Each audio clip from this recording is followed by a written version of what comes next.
the column, there is of course, a thicker column supporting the bottom deck, and then a thinner column supporting the upper deck above. And just at that change in profile, we've seen a uniform failure along the length of the freeway from about 12th Street up for about a mile north of there. Is it possible that that same kind of weakness could exist in a lot of other two-tier freeways in the state, which is, of course, so subject to earthquakes? Well, I'm really not in a position to generalize. I understand that a significant effort was made to restrain overpasses in particular, but other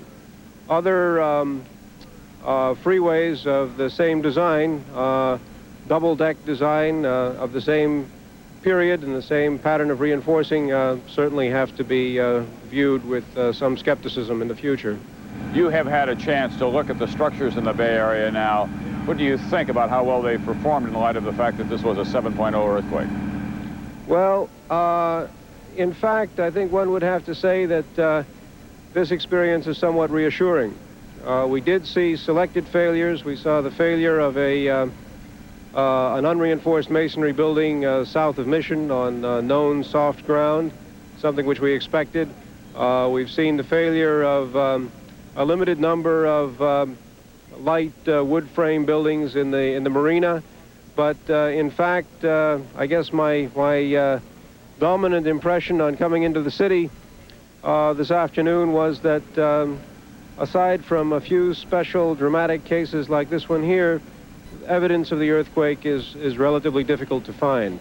The building stock, in fact, did quite well. Thank you very much, Doctor. We appreciate it very much. We know that you want to see what's going on around this area. We do appreciate your expertise. One young man who was evacuating this area tonight had all of his belongings in the back of his car, and he stopped and rolled down the window and said to me, "Hey, Brokaw, I'm from Nebraska. I moved out here to escape tornadoes, and look what happened." We'll be back with more on earthquake, the aftershock, in a moment.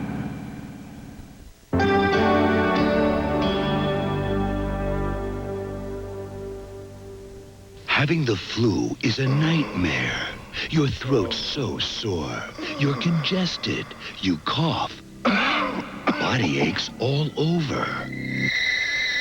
But now there's Theraflu, the first and only hot medicine made just for flu symptoms. Theraflu, with a hot liquid like doctors recommend. Strong therapy for fever and cough. Strong therapy for aches and pains. Next time the flu strikes you, strike back with Theraflu. Last year, 6 million people bought a refrigerator 1 year too soon. Introducing the new refrigerator from Maytag. Buy one now, and if it stops working before the year 2000, we'll buy it back. See your Maytag dealer for details. See a Maytag repairman in our commercials. The new refrigerator from Maytag. The dependability people. Did you know you could be losing business right this minute? Other 800 services take 50% longer than AT&T to connect your customers' calls. And that means they're more likely to hang up and not call back. What takes so long? With AT&T 800 service, you get more calls, and that can mean more sales. And isn't that why you have 800 service Yes. in the first place? I'd like to make a reservation for the 17th. Performance, another AT&T advantage. Hey, how you doing? How are you? Not bad. Fine. I'm kind of hungry. Are you? Yes. That's good, because look over there. What? You see what I see? Whoa, double cheeseburgers. Exactly. Watch this. You're going to like this. Here we go. Coming through, playing through, fellas. Watch your back. Watch. Got it. Oh, thank. Not bad. Burger King BK Doubles, featuring the barbecue bacon double cheeseburger and the new salsa double with jalapeno cheese. BK Doubles, only at Burger King. Aha! Hey, you got it. Congratulations. Give me that. Give. The mayor of San Francisco is Art Agnos, and he has been all over the city since the moment the earthquake struck, 5:04 last night, Pacific time, just 2 hours of sleep, and he had to take his child into bed with him because the son was understandably worried given what he'd gone through. Mr. Mayor, how are you doing tonight? What about services being repaired for this city? Do you think that you'll have most of the electricity and telephone lines back by tomorrow? Oh, well, I'm told that he's, yeah.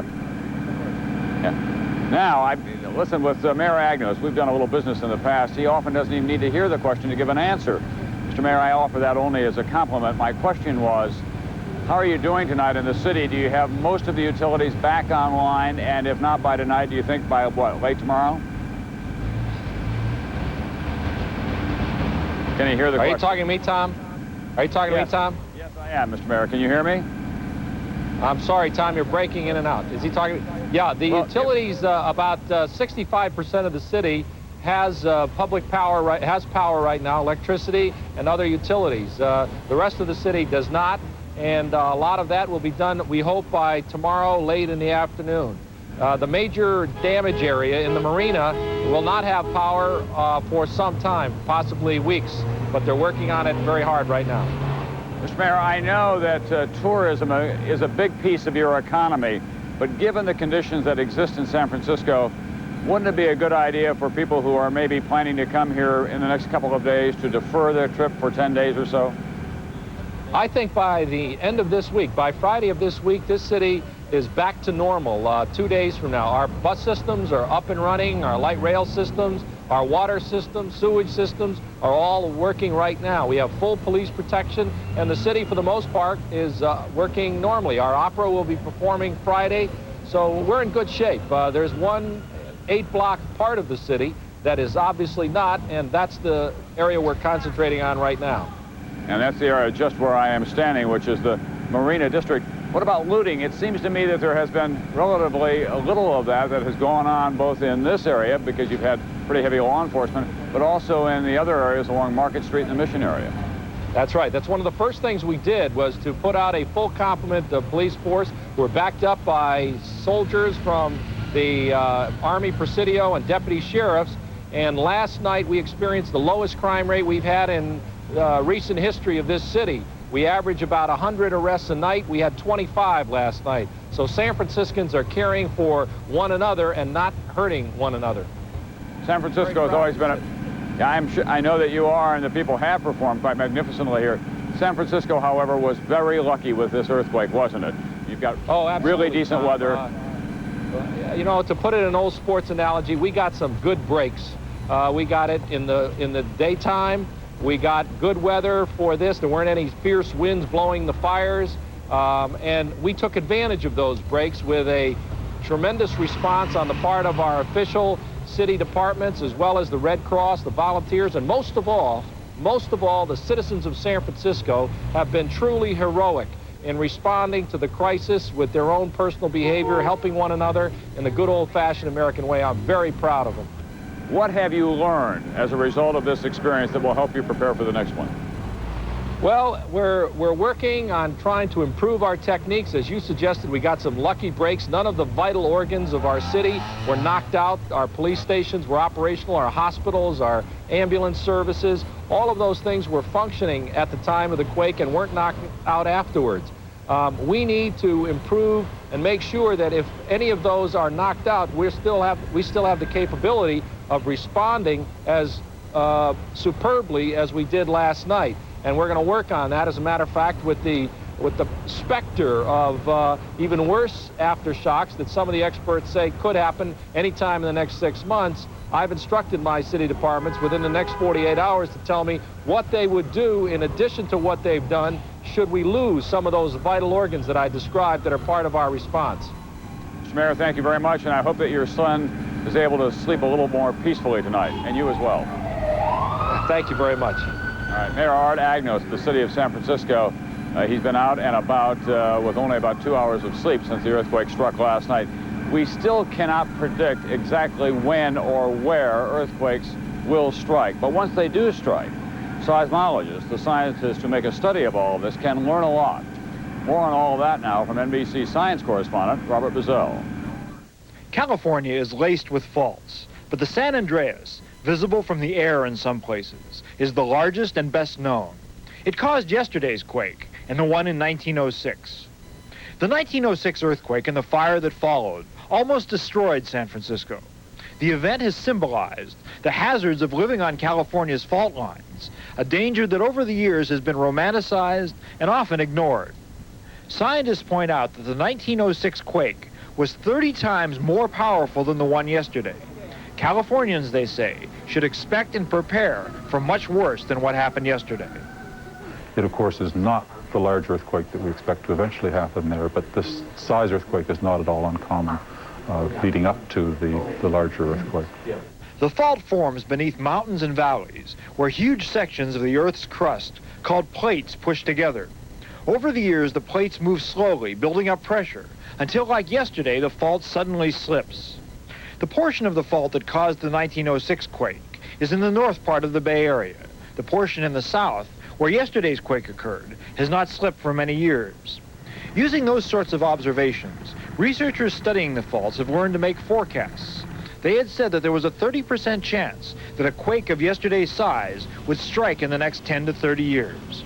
We've moved fairly rapidly on being able to do this sort of long-term earthquake prediction, which is extremely important for development of local, state, government agency response to earthquakes. We're still not there, but we're working hard on the question of short-term earthquake prediction, which would give days to weeks of warning for such an event. But earthquake prediction is a tricky business. What if there had been a short-term warning for yesterday's quake? Dr. Robert Wesson is the government's chief earthquake scientist. We might well have postponed the World Series game before we got several tens of thousands of fans into Candlestick Park and then caused traffic problems and so on by trying to evacuate them. Even without specific predictions, scientists say there is a lot that can be done to minimize earthquake damage. They point out that much of the Bay Area is landfill, where there used to be water, and that is where the worst damage occurred. When the quake struck the bedrock, it jerked sharply but caused little damage. But the landfill, which is soft, rolled in waves, so damage was more severe. Scientists studying the San Andreas Fault believe the next earthquake as powerful as 1906 will strike not in the San Francisco Bay Area, but in Southern California. I believe that we're going to have to take very seriously the possibility of and the probability of earthquakes in other parts of California. But that's no consolation to the people of Northern California tonight. Robert Bazell, NBC News. T.A. Heppenheimer is a PhD and the author of a book that's gotten a lot of attention, and it is called The Coming Quake, Science and Trembling on California's Earthquake Frontier, and he's with us tonight from Burbank. Dr. Heppenheimer, what about that? Does this earthquake in any way forebode the idea of a big earthquake coming to Southern California? Yes, this is kind of a warning of the really big one that we must expect here in Southern California, which could come at any time. But can you give us a wider parameter than that? I've always heard that it'll probably happen in the next 30 years or so. Okay. There's a stretch of the San Andreas Fault about 100 miles east of Los Angeles, and this is very, very dangerous. We know that it has not had a major earthquake in 300 years. It's got 3 centuries of strain built up. And when it goes, it's going to go with tremendous power, tremendous force. We're going to have a tremendous amount of shaking, huge shaking across the entire Southern California area, not only for Los Angeles, but also the suburbs, Orange County, which is heavily populated, San Diego as well. And what's even worse is we will not only have huge numbers of dead and injured, huge amounts of property damage, but the damage and the injury will be so great that Southern California will be largely cut off from the outside world. People will have to manage with whatever limited amounts of material resources they have on hand. And I think that's going to be particularly terrifying for huge numbers of people to need help badly, and yet it won't be available. The damage will be just too severe. Dr. Heppenheimer, you sound very certain about all of this, and yet you continue to live in Southern California. Well, Southern California is my home. If I were to live in other parts of the country, there might be tornadoes, hurricanes, there could be terrible blizzards, but this is where I live, and I'm just going to face the danger and ride it out like many millions of other people when it comes. What are the lessons that Southern Californians should learn from this experience in Northern California with a 7.0 earthquake? To treat Mother Nature with a lot more respect than we tend to give to her. Nobody, I think, was expecting that a magnitude 7 quake would bring down that